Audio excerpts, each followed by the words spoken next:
Jemaat yang terkasih, Shalom. Kehidupan yang digerakkan oleh tujuan. Pertanyaan refleksi buat kita semua adalah, apa sebenarnya yang menggerakkan hidup kita? Sekali lagi, apa sebenarnya yang menggerakkan hidup kita? Apakah hidup kita digerakkan oleh ambisi kita?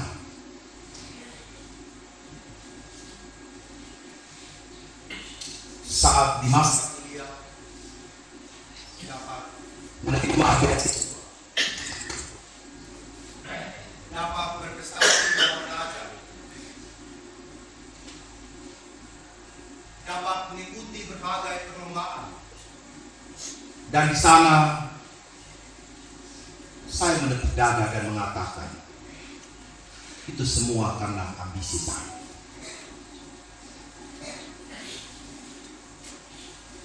Seolah-olah apa yang menjadi pencapaian pribadi itu hanya karena kekuatan sendiri.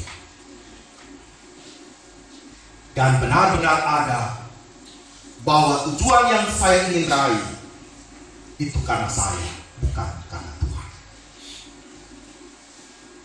Ataukah di sisi lain saya dan Bapak Ibu juga punya kekuatan lain yang sedang menggerakkan kita hari ini?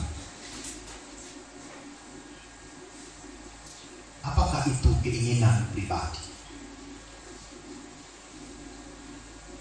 Ataukah keinginan kuasa-kuasa lain yang sedang menjelma dalam berbagai bisikan di dalam pikiran dan hati kita? Karena jikalau hidup tidak digerakkan oleh Tuhan, berarti ada kuasa dan pilihan lain yang sedang menggerakkan kita hari ini. Jikalau gereja sebagai persekutuan kita di Manubara ini bukan digerakkan oleh Tuhan dan Roh-Nya, berarti kita sedang mengizinkan kuasa-kuasa lain itu untuk berkuasa atas hidup kita.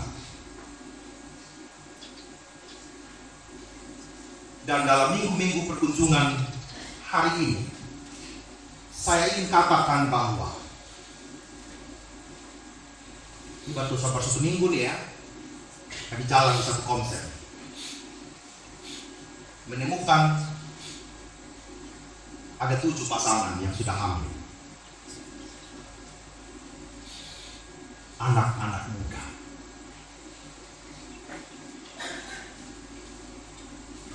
Kemarin saya tutup, tapi hari ini saya buka bahwa untuk menjelaskan bahwa realita kejadian di Manubara ini sedang tidak baik-baik saja.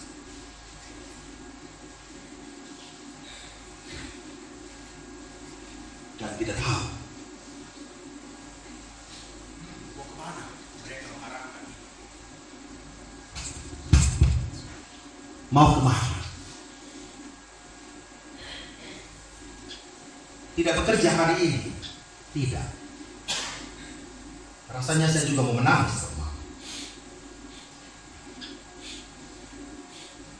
Sehingga saya katakan bahwa sebenarnya pendidikan kita, pendidikan tentang anak-anak kita, bukan saat mereka masih kecil, Bapak Mama. Rasanya pendidikan anak kita ini dimulai saat kita memilih pasangan. Paling dini saat pacaran sudah ada konsep mau kemana rumah tangga dan arah hidup ini. Sehingga membawa refleksi bagi saya dan Bapak Mama semua hari ini, keluarga yang kita bangun itu kita mau arahkan dari mana dan mau ke mana. Apakah setiap keluarga itu memiliki tujuan yang benar-benar hanya dikehendaki oleh Allah saja atau kuasa lain? Catatan ini harus menjadi perenungan penting bagi kita semua. Karena kalau ada kuasa lain yang sedang menggerakkan kita hari ini, maka persekutuan yang kita bangun di dalam keluarga gereja kita tidak akan pernah terwujud. Karena apa? Karena setiap warganya berjalan di jalan yang berbeda-beda.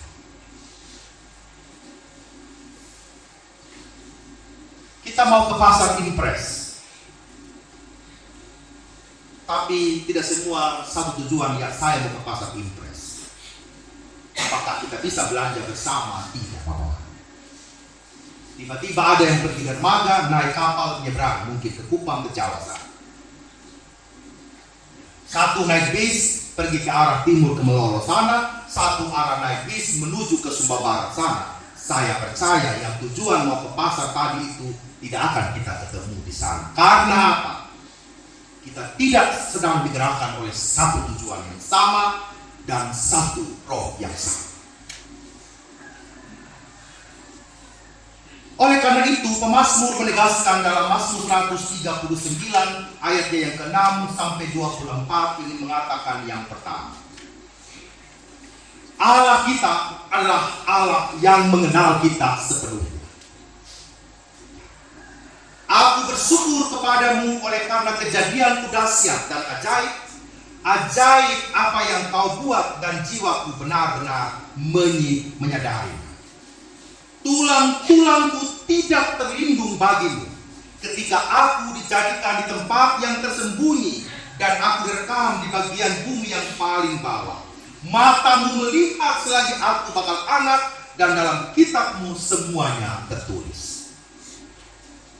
Bapak Ibu, Allah yang luar biasa itu mengenal kita sepenuhnya.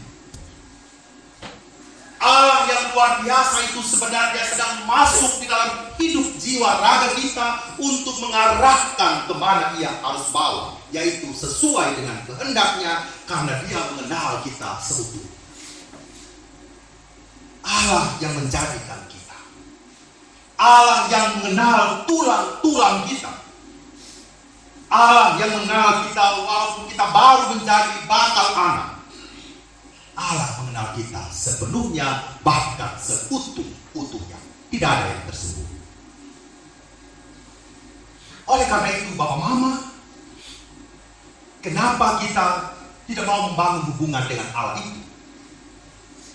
Untuk menolong kita ada pada tujuan, bukan tujuan kita.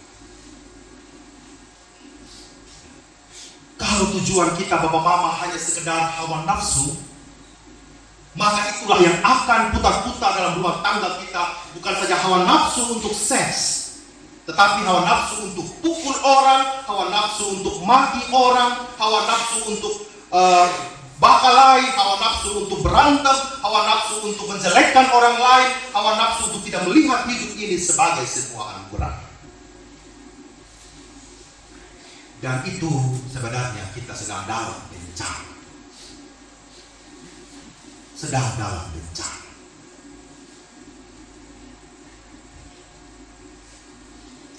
Dalam kemajelisan, dalam rapat konsel dan komisi, kita semua membangun program, membangun generasi muda kita, membangun generasi orang tua, orang dewasa kita. Secara aktif majelis jemaat semua perangkat bekerja untuk itu. Bapak Ibu, kalau kita sebagai jemaat tidak juga digerakkan oleh itu, saya tidak tahu lagi apalagi yang harus menyerahkan kita. Betul tidak, Pak Mama? Saya mengajak kita berpikir. Kalau di dalam rumah tangga akhirnya juga tidak ada perubahan, Pak Mama, ya? Sama saja. Ya. Majelis mengunjungi, pendeta mengunjungi, vikaris, mahasiswa mengunjungi untuk menjamah, menyentuh hidup kita. Kalau kita juga tetap masa bodoh, cuek dan tidak peduli, tidak jadi manfaat. Kita baru rapat minggu lalu. Seorang sahabat dari Perth, Australia datang, Pak Mam. Dia mau tolong kita. Ya, tapi kan tidak semua orang mau ditolong. Betul tidak, Pak Mam? Ya kan? Kalau saya semangat saja cari relasi di mana-mana, tapi kalau jemaat bilang, sampai jemaat beda sudah.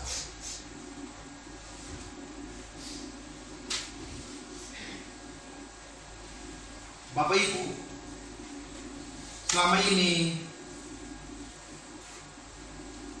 saya sedang bangun sebuah pemahaman dalam diri saya. Bukan saya tidak butuh orang luar untuk bantu kita, Bapak. Tapi rasanya saya itu lebih bangga kalau gereja ini benar-benar hidup dari rupiah-rupiah berkat-berkat Tuhan dalam rumah tangga kita. Amin. Setuju, Bapak Mama? Bukan tidak mau apa istilahnya menerima sumbangan begitu. Tetapi rasa-rasanya saya itu ya ingin orang Manubara itu, generasi Manubara itu punya kepercayaan diri begitu, bahwa kita sanggup membangun Manubara ini dengan kuasa Tuhan. Amin. Itu yang saya mau.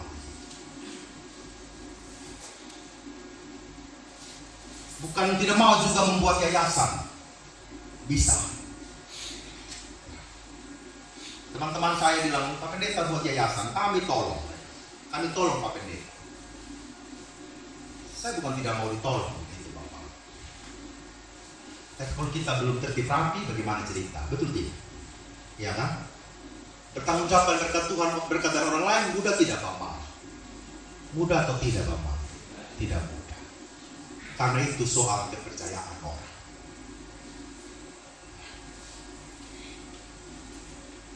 Saya ingin mengajak kita hari ini, benar-benar Allah itu luar biasa mengenal kita.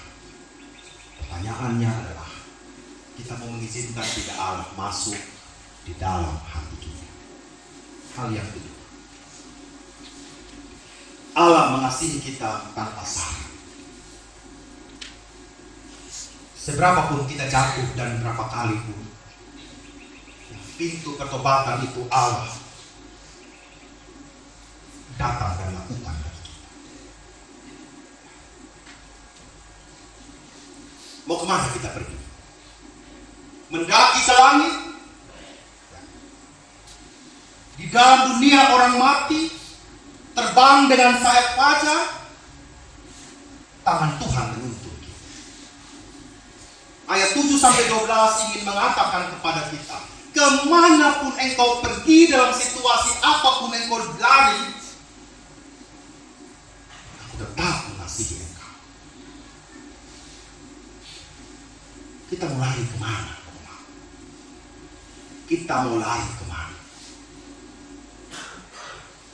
Kita mau lari membawa semua kemarahan dan kepahitan hidup. Kita mau lari membawa semua kekecewaan kita. Mau lari kemana? Tidak ada guna kita berlari kemana-mana. Dimanapun kita berada, Allah tetap mengasihi kita. Amin. Nah, menjadi masalah lagi adalah kita yang tidak mau merasakan kasih Tuhan. Nah, ini persoalan lagi Bapak. Kita ini yang tidak mau benar-benar duduk tenang, berkatakan terima kasih Tuhan Yesus, kau mengasihi saya, kau mengasihi keluarga saya, kau memberikan semangat, kau memberikan berkat kepada keluarga sehingga kami hidup sampai hari ini. Itulah yang membuat menjadi miris bagi hidup ini. Keselamatan Tuhan sediakan, penebusan Tuhan kerjakan, kasih Dia menyatakan bagi kita, tapi apa daya? Rasa-rasanya kita belum seutuhnya merasakan kasih. Kalau kita merasakan, saya pikir kita tahu arah dan tujuan dari keluarga kita. Kita tahu arahnya mau kemana. Hal yang ketiga, kehidupan yang dikerahkan oleh tujuan atau digerakkan oleh tujuan adalah berserah seutuhnya kepada Allah. Mazmur mengakui ada musuh, dia bilang. Ada musuh di sekitar kita, tapi Tuhan saya tetap mau datang kepada-Nya. Ya. Karena Tuhanlah yang menyelidiki aku, ya, mengenal hatiku, yang menguji aku, mengenal pikiran-pikiranku. Dia hanya berserah kepada Allah. Papa Mama, kita tahu musuh kuasa gelap ada di sekitar kita yang akan ingin menjatuhkan kita. Kita juga tahu bahwa tidak semua orang menyukai seluruh apa yang kita mau, apa yang benar. Ya. Kita tahu kalau kita mau ngomong yang baik, ada orang juga yang tidak suka kepada kita. Setiap kita mau berbuat yang baik, ada orang yang tidak suka juga sama kita, pasti ada. Saya di rumah, ini ada nama mahasiswa ya. Saya baru marah kemarin. Ada sayur di kulkas, ada ikan tidak dikelola. Betul ya? Saya marah. Kamu yang makan, ya coba kerjakan gitu lah, jangan bingung gitu kan. Saya bilang begini, kamu datang di Manubara, kamu tidak belajar firman Tuhan, kamu belajar begitu. Ya, itu pendekatan saya. Sama semua kita mahasiswa. Tadi memang, kalau pagi kau tidak bisa bangun untuk urus sendiri, percaya kau tidak akan jadi hamba Tuhan. Betul gitu. Menjadi hamba Tuhan itu menata diri sendiri, itu yang pertama. Tidak ada kita mau atur pelayanan baru kau tidak mampu menata diri sendiri. Ya. Saya kasih ingat teman-teman mahasiswa, bukan nama kamu saudara, nama siapa saja yang hadir di Manubara. Itu penting. Karena kalau kita tidak tahu apa yang kita buat Bapak Mama, kita mau apa itu hari? Tidak bisa buat apa. Jadi kalau siapapun kita di dalam rumah tangga kita masing-masing Bapak Ibu, ya, ajar baik-baik anak yang ada di rumah tangga kita. Hidup mereka ini benar-benar hidup bersama dengan Tuhan. Tapi harus dimulai dari kita sebagai orang tua. Harus orang tua yang menunjukkan itu kepada anak-anak. Nah, kalau saya bilang kita ini sudah jalur merah Bapak Mama, jadi iya juga sebenarnya Bapak. Tantangan ini besar Bapak Ibu. Karena itu mari dalam perkenanan Tuhan, dalam kasih sayang Allah, saya dan Bapak Mama semua pulang ya ke rumah kita masing-masing, pikirkan ulang dengan anak-anak dan suami, khususnya kedua saudara-saudari kita yang sini hari ini. Ini juga lucu. Satu mama tidak ada, satu papa tidak ada. Saya bingung juga. Tapi ya sudah. Saya juga sudah bertobat sama hati. Ya. Kalau saya masih jadi pendeta yang keras hati, saya tidak akan terima. Jujur saja. Saya tidak terima. Tapi untuk Tuhan sudah kasih tobat sama hati Bapak. Untuk berhati memang yang buruk. Untuk ia baik terhadap apa yang orang Manubara mau. Ini contoh. Kalau saya gagalkan Sidi dan baptis hari ini, saya nama besar juga di luar sana. Karena kita tidak mau disalahkan Bapak. Kita merasa diri paling benar. Jadi saya menjadi perhatian untuk kita semua jemaat Bapak. Terakhir sudah hari ini. Anak ini Bapak Mama ya, saya punya istri sampai mati itu 3 kali keguguran Bapak Mama, sebab Bapak Mama tahu. Kita Tuhan kasih anak, tapi kita tidak pernah tahu bagaimana menggerakkan mereka kepada hal yang baik.